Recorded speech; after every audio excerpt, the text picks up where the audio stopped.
Welcome friends, कैसे हैं आप सभी। एक बार फिर से मैं आशीष पांडे स्वागत करता हूं आप सभी का आपके अपने YouTube channel target for IQ में। दोस्तों, करंट अफेयर्स की जो सीरीज चल रही है उसी के क्रम में ये आपकी 13वीं क्लास है। और जिन लोगों ने पिछली क्लासेस ना देखी हो वो जा करके चैनल पर उसको देख के अपने नोट्स रेडी कर लें, क्योंकि डेली के डेली करंट अफेयर्स आपको मिलेंगे एकदम ताज़ा तरीन बेहतरीन। तो इस वजह से आपको सारे करंट अफेयर्स देखने हैं। आपको फाइनली जब एग्जाम होगा, आपकी नोट्स रेडी रहेगी तो आपको कोई बुक लेने की जरूरत नहीं पड़ेगी, सारे क्वेश्चन इंपॉर्टेंट आपको यही मिल जाएंगे। तो चैनल को सब्सक्राइब करके बेल आइकन दबा दीजिए और आप वीडियो अंत तक देख करके इसको ज़्यादा से ज़्यादा शेयर कर दीजिएगा, लाइक कमेंट कर दीजिएगा। शुरू करते हैं। देखिए, पहला क्वेश्चन क्या कह रहा है। पहला क्वेश्चन कह रहा है कि किस राज्य सरकार ने I start talent connect portal को लॉन्च किया है। I start talent connect portal को लॉन्च किया है। गुजरात, राजस्थान, मध्य प्रदेश या कर्नाटक। तो देखिए, इसको जो लॉन्च किया है वो राजस्थान ने लॉन्च किया है, अशोक गहलोत की सरकार ने। और कहाँ पे लॉन्च हुआ है वो देख लीजिए, जयपुर में लॉन्च हुआ। देखिए, राजस्थान सरकार ने जयपुर के टेक्नो हब में I start talent connect portal को लॉन्च किया। I start talent connect portal राज्य की प्रमुख पहल है। आई स्टार्ट राजस्थान में एक महत्वपूर्ण अतिरिक्त है जिसका उद्देश्य राजस्थान में स्टार्टअप परिस्थिति तंत्र को सशक्त बनाना है। इस पोर्टल से राज्य में रोजगार के अवसरों को बढ़ावा मिलने की और प्रतिभा को आकर्षित करने और बनाए रखने में मदद मिलने की उम्मीद है। नेक्स्ट क्वेश्चन देखते हैं। प्रधानमंत्री नरेंद्र मोदी की अध्यक्षता में प्रगति के 43वें संस्करण में 8 परियोजनाओं की समीक्षा शामिल थी जो भारत के विभिन्न राज्यों के लिए महत्वपूर्ण है। प्रगति का क्या मतलब है, ये देखिए। प्रगति का क्या मतलब है। पहला देखिए, बुनियादी ढांचे के लिए प्रदर्शन, समीक्षा और कार्य समूह। दूसरा, लोक शिकायत निवारण एवं आंतरिक सुरक्षा। तीसरा, विकास और निवेश के लिए परियोजना की समीक्षा और विश्लेषण। या फिर चौथा, सक्रिय प्रशासन और समय पर कार्यान्वयन। तो इसका जो सही जवाब है वो आपका ऑप्शन नंबर 4, सक्रिय प्रशासन और समय पर कार्यान्वयन। किस बॉलीवुड अभिनेत्री को स्विस घड़ी निर्माता राडो का वैश्विक ब्रांड एम्बेसडर नियुक्त किया गया है। कैटरीना कैफ, दीपिका पादुकोण, आलिया भट्ट, करीना कपूर खान। तो देखिए, नियुक्त किया गया है कैटरीना कैफ को राडो की स्विस घड़ी का ब्रांड एम्बेसडर नियुक्त किया गया है। क्वेश्चन नंबर 4 देखते हैं। 2023 में नई दिल्ली में भारतीय mobile Congress, Indian mobile Congress के 7वें संस्करण का उद्घाटन किसने किया। तो देखिए, 7वें संस्करण का उद्घाटन किसने किया। अमित शाह, राजनाथ सिंह, पीयूष गोयल, नरेंद्र मोदी। तो इसका जो सही जवाब है वो आपको ऑप्शन नंबर 4, नरेंद्र मोदी प्रधानमंत्री जी ने इसका उद्घाटन किया। कहां पर किया देख लीजिए, अब इसकी डेट भी नोट कर लीजिएगा, 27 अक्टूबर 2023 को। इसका जो है ये 7th एडिशन है, 7वां संस्करण है। आईएमसी एशिया का सबसे बड़ा दूरसंचार मीडिया प्रौद्योगिकी मंच है और इस वर्ष का कार्यक्रम की थीम देखिए, थीम देख लीजिए क्या थी, इंपॉर्टेंट है, थीम जरूर देखिए किसी भी चीज की। वैश्विक डिजिटल नवाचार।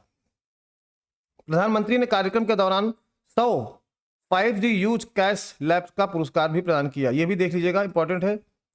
5G यूज कैश लैब्स का पुरस्कार भी दिया। 5G प्रौद्योगिकी में अनुसंधान और नवाचार को बढ़ावा देने के लिए भारत भर के शैक्षणिक संस्थानों द्वारा ये प्रयोगशालाएं स्थापित की जा रही हैं।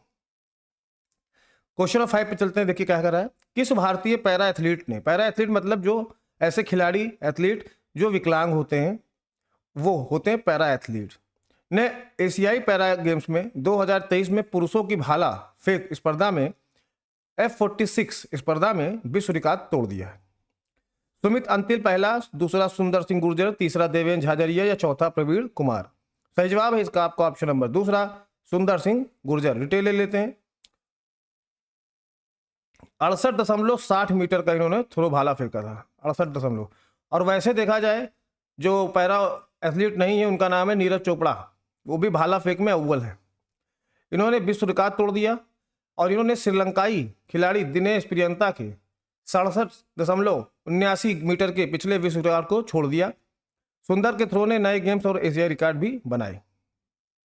अगला क्वेश्चन क्या कह रहा है कि किस वैश्विक प्रौद्योगिकी नेता ने भारत का पहला wifi 6 ready broadband network launch करने के लिए टाटा प्ले फाइबर के साथ साझेदारी की।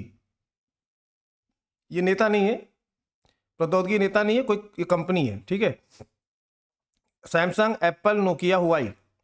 तो इसका जो सही जवाब है वो है आपका ऑप्शन नंबर 3, नोकिया। नोकिया आप लोग को याद होगा, नोकिया के फोन पहले बहुत चलते थे। अगला देखते हैं क्वेश्चन नंबर 7, वर्ष की पहली छमाही के अंत तक भारत के फाइनेंशियल ईयर वित्त वर्ष में 24 राजकोषीय घाटे के लक्ष्य का कितना प्रतिशत अर्जित हो चुका है।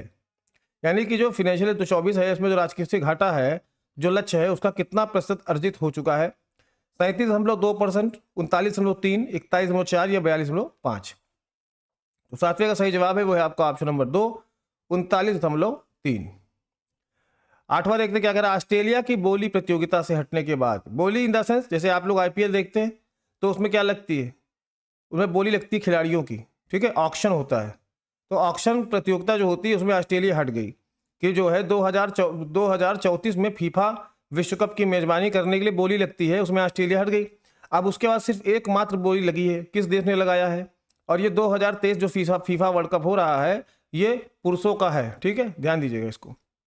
सऊदी अरेबिया, ब्राजील, जर्मनी, संयुक्त अरब अमीरात। तो सही जवाब है इसका सऊदी अरब। नवा देखिए क्या कह रहा, भारतीय अंतर्राष्ट्रीय फिल्म महोत्सव IFFI के 54वें संस्करण के लिए अंतर्राष्ट्रीय जूरी पैनल के अध्यक्ष कौन है। स्टीवन स्पिलबर्ग बहुत बड़े हॉलीवुड के ये डायरेक्टर हैं। शेखर कपूर ये भारत के बहुत बड़े डायरेक्टर हैं, इन्होंने बैंडिट क्वीन बनाई थी। क्वेंटिन टेरेंटिनो और मार्टिन स्कोर्सेस। तो इसका सही जवाब है वो आपका ऑप्शन नंबर 2, शेखर कपूर को बनाया गया है।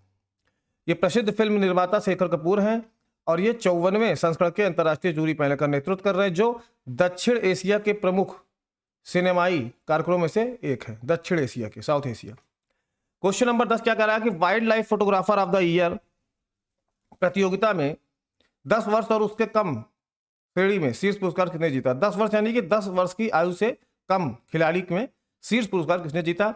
रोहन शर्मा, आरव पटेल, जारा खान या विहान ताल्य विकास। तो सही जवाब है इसका ऑप्शन नंबर 4, विहान ताल्य विकास ने यह प्रतियोगिता में 10 वर्ष के कम की श्रेणी में जीता। आर्टिफिशियल इंटेलिजेंस क्वेश्चन नंबर 11, सुरक्षा शिखर सम्मेलन 2023 की मेजबानी कौन सा देश कर रहा है। USA, चाइना, भारत या यूके। तो इसका जो सही जवाब है वो है आपका option number 4, UK, United kingdom.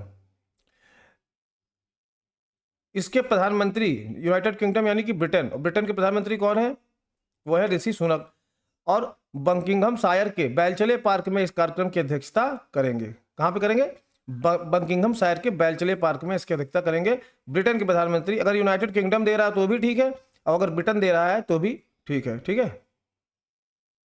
अगला क्वेश्चन देखते हैं, विश्व शाकाहारी दिवस 2023 किस तारीख को मनाया जाता है। विश्व शाकाहारी दिवस 1 नवंबर, 31 अक्टूबर, 1 दिसंबर, 2 नवंबर। ये मनाया जाता है आपका ऑप्शन नंबर ए, 1 नवंबर को ये मनाया जाता है।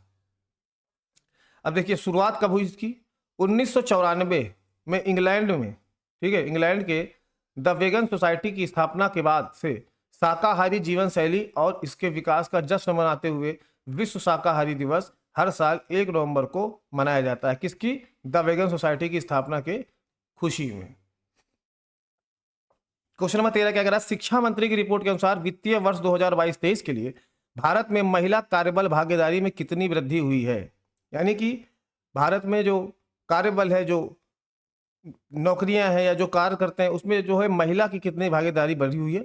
ये पूछ रहा है 37%, 23%, 50% या 15%। इसका सही जवाब है आपका ए, 37%।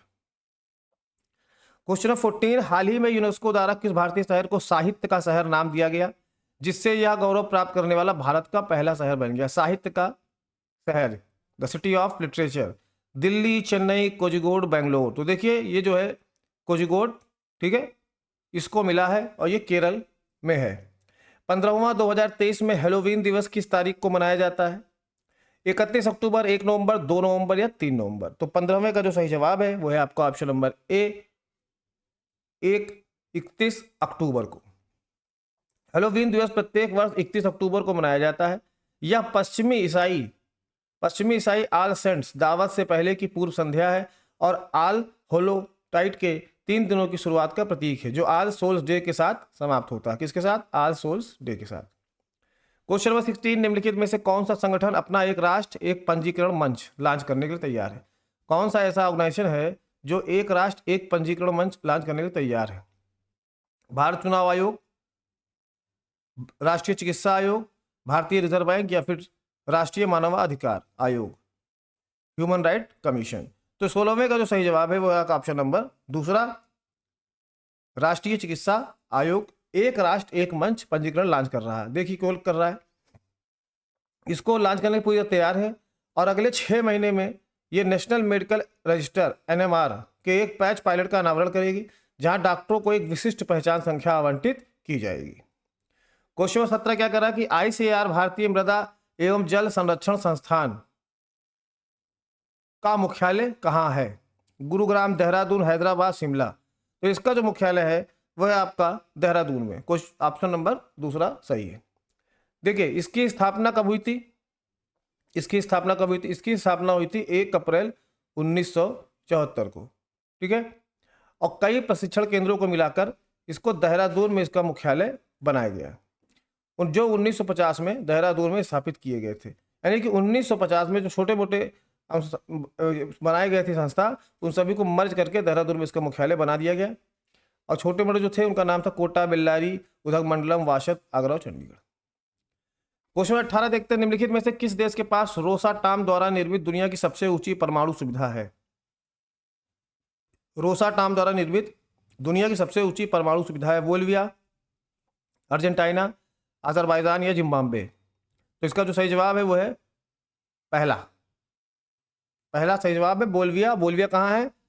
ये रसिया में। कहाँ पे? रूस में। रूस के परमाणु ऊर्जा निगम, ये रोसाटॉम जो है ये रूस का परमाणु ऊर्जा निगम है, ने बोलिविया के एल अल्टो में समुद्र तल से लगभग 4000 मीटर की ऊंचाई पर माउंटेन मेटियोर में एक अनुसंधान रिएक्टर दबाव पोत स्थापित करके एक रिकॉर्ड बनाया है। क्वेश्चन नंबर 19 देखिए, HAL प्रचंड एक भारतीय बहुउद्देशीय हल्का हमला हेलीकॉप्टर है। HAL प्रचंड जो है ये एक भारतीय बहुउद्देशीय हल्का हमला हेलीकॉप्टर है, जिसे किसके द्वारा डिजाइन किया गया है? नॉर्थरॉप ग्रुमन, सामान्य गतिशीलता, हिंदुस्तान एरोनॉटिक्स लिमिटेड या फिर चीन का विमानन उद्योग निगम। तो देखिए HAL आगे लगा ही है, तो जाहिर सी बात है इसका निर्माण किसने किया होगा? हिंदुस्तान एरोनॉटिक्स लिमिटेड ने। इसका ऑर्डर भारतीय वायुसेना और भारतीय सेना ने दे दिया है। इसकी उड़ान सीमा दुनिया के सभी लड़ाकू हेलीकॉप्टरों में सबसे ऊंची है। क्वेश्चन नंबर 20, 2023 एशियाई शूटिंग चैंपियनशिप में 50 मीटर राइफल 3 पीस स्पर्धा में स्वर्ण पदक किसने जीता है? Tian Jiming, Aishwary Pratap Singh Tomar, Du Linshu या इनमें से कोई नहीं। तो ये जीता है, एक भारतीय ने जीता है। तो इसका जो सही जवाब होगा वो है आपका ऑप्शन नंबर दूसरा, ऐश्वर्य प्रताप सिंह तोमर। क्वेश्चन नंबर 21 क्या कह रहा है? मेरा युवा भारत MY भारत प्लेटफॉर्म कब लॉन्च किया गया था? 31 अक्टूबर, 1 नवंबर, 2 नवंबर या 3 नवंबर? तो आप देखिए क्वेश्चन की आप गहराई देखिए कि कितना एकदम फ्रेश क्वेश्चन आपके लिए है, एकदम फ्रेश करंट अफेयर्स है। मेरा युवा भारत इंपॉर्टेंट क्वेश्चन भी है। तो इन चारों में से इसका जो सही जवाब है वो है आपका ऑप्शन नंबर पहला, 31 अक्टूबर को। 31 अक्टूबर को लॉन्च किया गया। किसके द्वारा लॉन्च किया गया? तो ये लॉन्च किया गया प्रधानमंत्री के द्वारा, नरेंद्र मोदी के द्वारा। या 11 अक्टूबर 2023 को केंद्रीय मंत्रिमंडल द्वारा स्थापित एक स्वायत्त निकाय है, जिसका उद्देश्य युवा विकास और युवा नेतृत्व वाली प्रगति के लिए प्रौद्योगिकी संचालित सुविधा प्रदाता के रूप में सेवा करना है। क्वेश्चन 22, गोवा मैरीटाइम कॉन्क्लेव 2023 के चौथे संस्करण का विषय क्या है? गोवा मैरीटाइम कॉन्क्लेव का चौथे संस्करण का विषय पूछ रहा है, क्या है? पहला है हिंद महासागर क्षेत्र में समुद्री सुरक्षा, सामान्य समुद्री प्राथमिकताओं को सहयोगात्मक समन ढांचे में परिवर्तित करना। दूसरा, समुद्री सुरक्षा और उभरते गैर पारंपरिक खतरे IOR नौसेनाओं के लिए सक्रिय भूमिका का मामला। तीसरा, IOR में सामान्य समुद्री प्राथमिकताएं और क्षेत्रीय समुद्री रणनीति की आवश्यकता, या इनमें से कोई नहीं। तो 22वें का जो सही जवाब है वो आपका पहला, हिंद महासागर क्षेत्र में समुद्री सुरक्षा। ठीक है, देखिए गोवा में नेवल वार कॉलेज की देखरेख में 29 अक्टूबर से 31 अक्टूबर तक भारतीय नौसेना द्वारा आयोजित गोवा मैरीटाइम कॉन्क्लेव का चौथा संस्करण 12 हिंद महासागर के गणमान्य व्यक्तियों और विशेषज्ञों की एक महत्वपूर्ण सभा का प्रतीक है। और इसका जो विषय था वो था आपका हिंद महासागर क्षेत्र में समुद्री सुरक्षा। ठीक है, और सभी के लिए सुरक्षा और विकास, सभी के लिए सुरक्षा और विकास को साकार करने के लिए IOR देशों की क्षमताओं को सुसंगत और संरेखित करने के लिए आवश्यक मिशन को प्रतिबंधित करता है। क्वेश्चन नंबर 23, भारत के डीप ओशन मिशन डोम में प्रयुक्त समरसेबल का नाम क्या है? डीप ओशन मिशन में जो समरसेबल प्रयुक्त हो रहा है, यूज हो रहा है, उसका नाम क्या है? सागर के 6, रौनक, मत्स्य 6000 या फिर गहरा रोवर? तो इसका जो सही जवाब है वो आपका ऑप्शन नंबर सी, मत्स्य 6000। देखिए मत्स्य 6000 एक मानव चलित पनडुब्बी है। क्या है? मानव चलित पनडुब्बी है, और जिससे भारत के राष्ट्रीय महासागर प्रौद्योगिकी संस्थान NIOT द्वारा विकसित किया जा रहा है। 6000 मीटर गहराई तक पहुंचने के लिए डिजाइन किया गया है, इसीलिए इसका नाम जो है मत्स्य 6000 है, जो इसे दुनिया की सबसे गहरी गोता लगाने वाली पनडुब्बी में से एक बना देगा। मत्स्य 6000 का उपयोग गहरे समुद्र का पता लगाने और खनिजों, समुद्र जीवन और पारिस्थितिक तंत्र सहित इसके संसाधनों का अध्ययन करने के लिए किया जाएगा। क्वेश्चन 24, समाचारों में अक्सर देखा जाने वाला शब्द कवच क्या है? आप आजकल देख रहे होंगे, और इसको जो है जो भारत के रेल मंत्री है अश्विनी वैष्णव जी, उन्होंने इसको दिखाया भी था, 2 ट्रेनों का मॉडल लेके आपस में लड़े नहीं। तो इससे आप इसका आंसर समझ ही गए होंगे कि इसका आंसर क्या होगा। इसका जो आंसर है वो है आपका पहला, स्वदेशी रूप से विकसित ट्रेन टक्कर बचाओ लड़ाई। मतलब 2 ट्रेनें अगर एक दूसरे एक पटरी पे ही आ जाए आमने सामने, तो ये इस जो है कवच जो है उसको उसकी रक्षा करेगा, उनको बचाएगा कि लड़ेंगी नहीं। देखिए ये जो है अनुसंधान, डिजाइन और मानक संगठन द्वारा बनाया गया है। ये स्वचालित ट्रेन सुरक्षा है, ठीक है, ऑटोमेटिक ट्रेन प्रोटेक्शन है। और कवच एक स्वदेशी रूप में विकसित प्रणाली है, जैसे मानवीय त्रुटि, जैसे सिग्नल पासिंग एट डेंजर और ओवर स्पीडिंग कारण होने वाली ट्रेन दुर्घटनाओं को रोकने के लिए डिजाइन किया गया है। 2024 में वैश्विक विकास के लिए IMF का पूर्वानुमान क्या है? वैश्विक विकास के लिए, ग्लोबल डेवलपमेंट के लिए IMF, इंडियन मॉनेटरी फेडरेशन का पूर्वानुमान क्या है? 2.9%, 3%, 3.1% या 3.2%? तो इसका जो सही जवाब है वो आपका ऑप्शन नंबर पहला, 2.9%। क्वेश्चन 26 देखिए, पुरुषों के लिए 2023 बैलन डी'ओर पुरस्कार किसने जीता? बैलन डी'ओर, क्रिस्टियानो रोनाल्डो, ठीक है, ये है पुर्तगाल के खिलाड़ी। फुटबॉल के लियोन मेसी, ठीक है, ये है किलियन एम्बाप्पे या एर्लिंग हालैंड। तो ये जीता है, किसने जीता है 26वें का? ये आपका ऑप्शन नंबर दूसरा, लियोन मेसी, अर्जेंटीना के। ये पुरुषों के लिए 2023 बैलन डी'ओर जीता, जो उनका रिकॉर्ड 8वां पुरस्कार है। ये 8वीं बार इन्होंने जीता है, और उन्होंने एर्लिंग हालैंड, करीम बेंजेमा और किलियन एम्बाप्पे सहित दावेदारों को एक मजबूत छेद से हराया। मेसी की जीत काफी हद तक 2022 फीफा विश्व कप में अर्जेंटीना के लिए उनके उत्कृष्ट प्रदर्शन के कारण थी, क्योंकि 2022 का फीफा विश्व कप अर्जेंटीना ने ही जीता था, जिसमें मेसी ने बहुत ही अहम रोल अदा किया था, जहां उन्होंने 1986 के बाद टीम का अपना पहला विश्व कप खिताब दिलाया था। इसके पहले अर्जेंटीना के बहुत महान खिलाड़ी थे जिनका अभी कुछ निधन हो गया, उनका नाम था डियोगो मैराडोना। क्वेश्चन नंबर 27 देखिए, भारतीय स्टेट बैंक का आधिकारिक ब्रांड एम्बेसडर किसे बनाया गया है? सचिन तेंदुलकर, विराट कोहली, धोनी, रोहित शर्मा? सही जवाब है पूर्व भारतीय कप्तान और विकेटकीपर महेंद्र सिंह धोनी। 28 देखिए, IAF ने चीन और पाकिस्तान के साथ सीमा पर कितने S-400 वायु रक्षा मिसाइल स्क्वाड्रन तैनात किए हैं? 3, 4, 5, 6? तो इसका जो सही जवाब है वह है आपका 5। क्वेश्चन 29 देखिए, भारत के किस राज्य में मशरूम की एक नई प्रजाति कैंडोले ओमाइसेस अल्बोस्कोमोसस की खोज की गई है? नाम भी बड़ा खतरनाक मशरूम का, कैंडोले ओमाइसेस अल्बोस्कोमोसस। कहाँ खोजा गया भैया? ये केरल, कर्नाटक, महाराष्ट्र, तमिलनाडु। तो ये जो आपको खोजा गया है ये आपका केरल में मिला है, ठीक है। केरल में JNT-BGRI परिसर में पश्चिमी घाट में ये पाया गया है, ठीक है। यह खोज महत्वपूर्ण है क्योंकि यह क्षेत्र के उल्लेखनीय जैव विविधता, बायोडाइवर्सिटी को उजागर करता है और क्षेत्र में कवक विविधता यानी कि फंगाई डाइवर्सिटी की ओर खोज को प्रोत्साहित करती है। कवक परिस्थिति तंत्र में एक महत्वपूर्ण भूमिका निभाते हैं और संरक्षण प्रयासों के लिए उनकी विविधता को समझना आवश्यक है। कवक बायोडाइवर्सिटी में वाकई में बहुत अहम भूमिका निभाते हैं। क्वेश्चन नंबर 30 देखिए, भारत में राष्ट्रीय एकता दिवस किस तिथि को मनाया जाता है? 30, 31 अक्टूबर, 1 नवंबर, 2 नवंबर? देखिए मनाया जाता है 31 अक्टूबर, लौह पुरुष सरदार वल्लभ भाई पटेल के याद। देश के पहले गृह मंत्री थे भारत के ये, और इनके उपलक्ष्य इनकी जयंती है 31 अक्टूबर को, और इस उपलब्धि के कारण इन्हें भारत का लौह पुरुष इनको उपाधि भी मिली है, क्योंकि इन्होंने नव स्वतंत्र भारत में रियासतों को एकीकृत करने में अहम भूमिका निभाई थी। क्वेश्चन नंबर 31, प्रत्येक जिले में हॉल मार्किंग केंद्र, हॉल मार्किंग जैसे सोना कोई खरीदता है तो पता होगा हॉल मार्किंग होती है उस पर कि वो जो है उसमें कितने कैरेट का है, नकली तो नहीं, ये सारी चीज़ें। तो जिले में हॉल मार्किंग केंद्र खोलने वाला पहला भारतीय राज्य कौन सा है? तमिलनाडु, कर्नाटक, महाराष्ट्र, केरल? तो 31 का जो सब सही जवाब है वो आपका option number 4 Kerala. Question number 32 देखते हैं, भारत में कौन सा विश्वविद्यालय अपना उपग्रह लॉन्च कर रहा है? यूनिवर्सिटी अपनी खुद का उपग्रह लॉन्च कर रहा है। भारतीय प्रौद्योगिकी संस्थान दिल्ली, IIT दिल्ली, जवाहरलाल नेहरू विश्वविद्यालय, JNU, मुंबई विश्वविद्यालय या AMU अलीगढ़ मुस्लिम विश्वविद्यालय। तो सही जवाब है इसका आपका ऑप्शन नंबर 4 अलीगढ़ मुस्लिम विश्वविद्यालय। अलीगढ़ मुस्लिम विश्वविद्यालय भारत में अपना खुद का SSAMU SSST, क्या नाम है इसका, ये भी इंपॉर्टेंट ध्यान दीजिए। इस जो उपग्रह है इसका क्या नाम है? SSAMU और ST, ये इसका नाम है। इस नाम से अपना स्वयं का उपग्रह लॉन्च कर रहा है। यह विश्वविद्यालय के लिए अभूतपूर्व पहल है और यह अपना स्वयं का उपग्रह लॉन्च करने वाला भारत का पहला विश्वविद्यालयों में से एक है। उपग्रह का उपयोग आर्थिक अनुसंधान और प्रौद्योगिकी परीक्षण के लिए किया जाएगा और इसे अगले 6 महीने के भीतर लॉन्च करने की उम्मीद है। क्वेश्चन 33, भारत ने फ्रांस से कितने राफेल समुद्री लड़ाकू विमानों की मांग की है? 24, 25, 26, 27 समुद्री राफेल लड़ाकू विमान। तो इसका जो सही जवाब है वो आपका ऑप्शन नंबर डी 27 की मांग की है।